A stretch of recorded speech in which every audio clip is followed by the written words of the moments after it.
Nós vamos começar falando de Vila Nova. O Vila Nova que tem um problemão para resolver, para que ele consiga montar um time aí para 2022. Quem falou a respeito desse problema, vocês vão entender agora com os nossos comentaristas, logo após a entrevista do advogado do Vila Nova. Vamos ouvir a entrevista e já já a gente volta comentando para vocês entenderem o que está acontecendo no Vila Nova. Solta para a gente, Junão.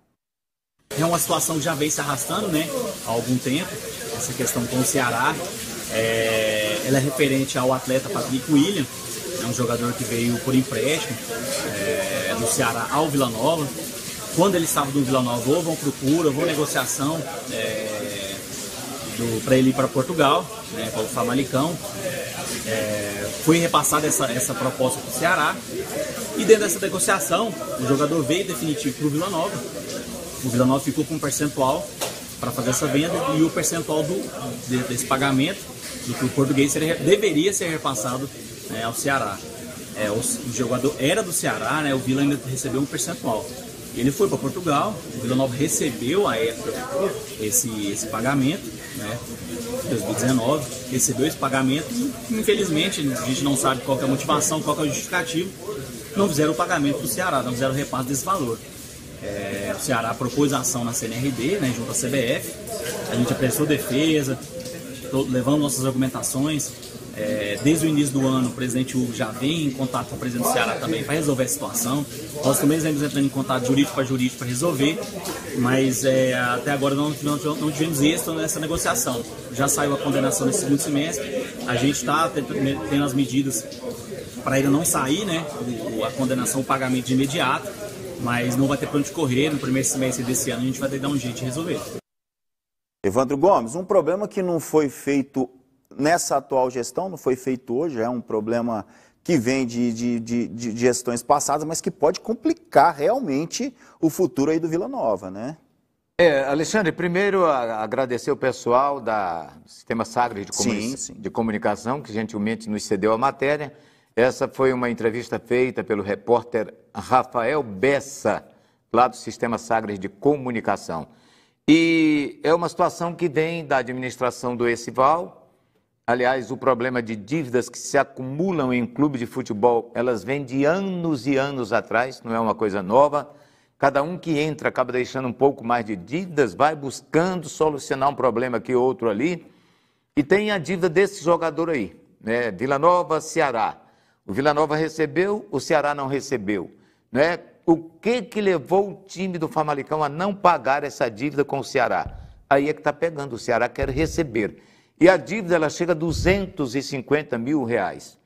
É grande para um time de futebol? Depende de qual time. Para o Flamengo é insignificante. Para o Palmeiras, para o Atlético Mineiro, sim. Para o Vila Nova é uma dívida enorme, porque o Vila não tem muito de onde tirar, mas vai ter que se virar. Porque se não pagar, vai para a FIFA, meu amigo, está na FIFA, a FIFA determina. Nós tivemos casos recentes, o Santos não podia contratar, o Cruzeiro está enrolado aí com uma dívida de 15 milhões que terá que pagar, e o Cruzeiro contratou 15 jogadores agora, né? E se não pagar a dívida, não vai poder mais contratar também. Contratou 10 jogadores, desculpa, 10 jogadores. Se não pagar a dívida, está proibido de contratar a partir dali. Olha o que esse Cílio faz aqui, né? Aí, o Vila Nova vai ter que pagar.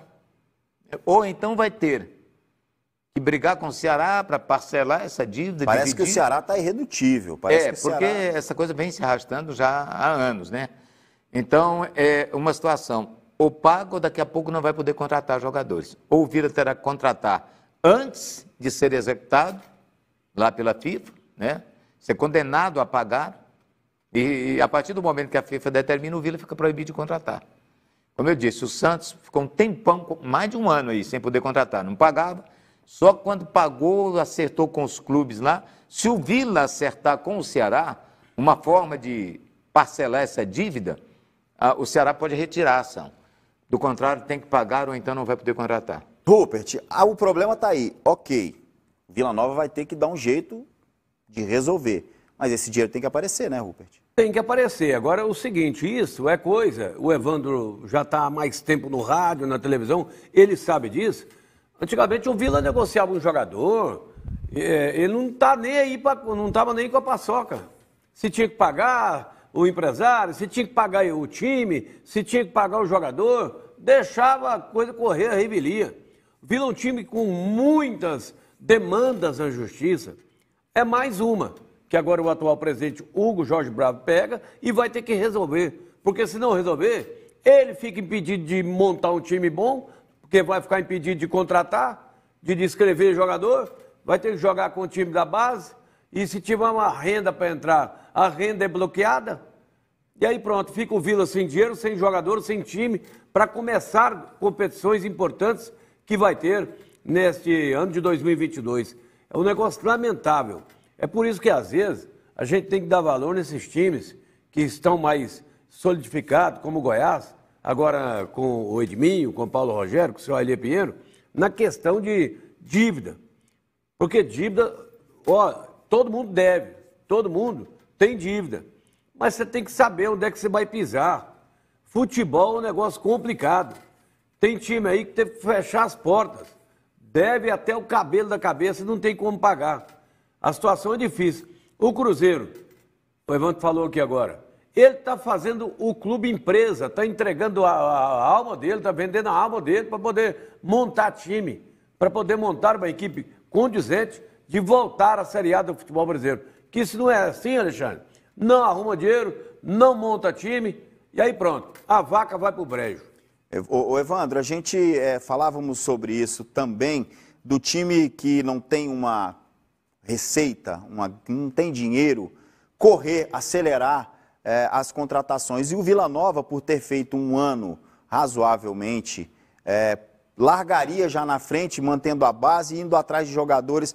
Agora, com esse problema, complica essa largada do Vila Nova. Por isso tem que resolver o quanto antes, né? A situação financeira do Vila sempre foi crítica, né? E o time não pode nem se programar para uma temporada. Porque no momento que você tem uma receita a entrar no clube, por exemplo, se tiver um patrocinador master agora, de repente aparece uma dívida como essa do Ceará, daqui a pouco aparece uma outra que está na Justiça do Trabalho, então o Vila vai ter que pagar, vai ter que fazer acordo. Então o time nunca pode, o clube não pode se programar para disputar uma competição, porque a todo instante tem um problema financeiro. O presidente Hugo Bravo, em 2 anos de administração, conviveu com isso, mas ele tinha consciência disso também, porque ele era presidente do conselho na administração anterior, foi diretor de futebol por muito tempo também, e ele tinha consciência disso. Mas os cabelos, meu amigo, os branquinhos vão aparecendo semanalmente, porque a pessoa se dedica, como ele, Hugo, que é, acima de tudo, um torcedor do Vila Nova, vem de arquibancada, ele mais do que ninguém se preocupa com a situação do Vila. Mas, convenhamos, diante de todas as dificuldades, ele e seus parceiros de diretoria fizeram um bom trabalho no Vila Nova. Ô Evandro, Alexandre, eu estava percebendo, ouvindo, Evandro, uma entrevista do Carlos Alberto Barros, depois da eleição, lá do Conselho Deliberativo do Vila Nova, e ele dizendo que colocou muito dinheiro dentro do Vila, e é dinheiro demais da conta. Esse atual conselho? O ex-presidente do conselho, o Carlos Alberto Barros. Sim. Ele um dia espera pegar. Ele foi claro, um dia eu espero receber esse dinheiro de volta. Só que o dinheiro ele não foi bem gerido dentro do Vila, não foi bem administrado. Aí eu te pergunto, Evandro Gomes, com toda a sua larga experiência. É assim, o dinheiro que o Barros investiu foi na administração dele mesmo. Dele mesmo. Mas e como é que ele espera pegar esse dinheiro? Olha, deve estar esperando vender algum jogador para poder pegar, né? Agora eu te pergunto, Evandro, o Valdivino de Oliveira, ele não pôs dinheiro no Atlético. Ele não espera pegar porque ele não pôs. Como é que o Atlético conseguiu se solidificar dentro do futebol brasileiro sem esse rumo financeiro que os demais times têm?